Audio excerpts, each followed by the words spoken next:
Warning: this article contains spoilers for Longlegs. It's been 1 year since Longlegs was released, and I've changed my mind about this high-profile Nicolas Cage horror.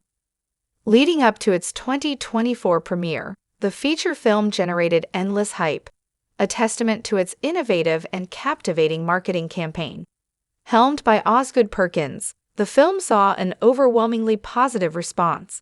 When the reviews for Longlegs began to pour in, many drew comparisons between the film and other classic horrors, such as The Silence of the Lambs or the more recent thriller C7N. Although these projects have some common ground, Longlegs is ultimately plagued by a number of problems. The ending of Longlegs is quite ambiguous, leaving the door open for a potential sequel, though its production remains uncertain. While Maika Monroe does an excellent job at depicting Agent Lee Harker and her internal struggles, Nicolas Cage's unsettling performance as a horror character is the undeniable centerpiece of Longlegs. This is the film's focus, with much of the effort to bring people to theaters for Longlegs stemming from Cage's prominent role in the film. However, 1 year out, while the movie did succeed, the harsh truth about Cage's appearance means Longlegs didn't necessarily live up to the hype from its marketing. Longlegs had an incredibly unique marketing strategy, which was handled by Neon Studios, an independent production company. Their promotional campaign relied on a digital viral strategy that included several interesting elements. The first was the very smart placing of billboards featuring unsettling images, and a phone number that played pre-recorded messages from Cage when it was called. The advertisement for Longlegs, crucially, left Nicolas Cage out, a move that has since been described as a masterclass in horror movie marketing. It masterfully built tension, instantly captivating audiences who then became completely invested.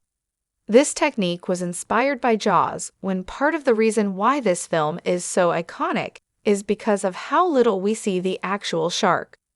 This means that the promotional strategy for Longlegs has since been branded as the Jaws influence by publications such as The Daily Jaws.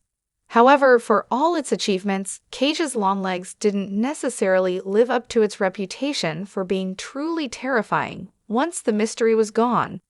While the film effectively built anticipation for Nicolas Cage's transformation in Longlegs, looking back, the character's impact relies mostly on an unsettling demeanor and pale face, which honestly isn't the most terrifying element in horror. Longlegs is rather convoluted in its structure, and this is the real problem with Cage's horror. It blends several genres at once at the expense of the central mystery, which ultimately makes it suffer in the film's final act. The movie's marketing first set it up as a gritty, serial killer thriller, which made Longlegs reminiscent of The Silence of the Lambs.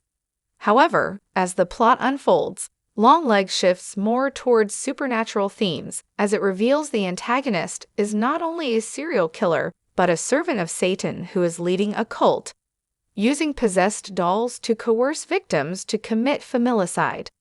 On top of this, the story frequently pivots to Agent Lee Harker's FBI investigation into the serial killer, as she simultaneously uncovers her repressed memories and a dark family secret.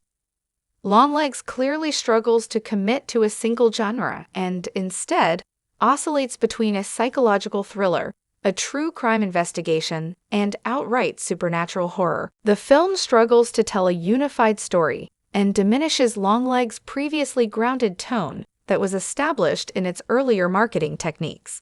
It definitely made Longlegs less frightening and lowered the stakes, since the antagonist manipulates others instead of committing the murders directly.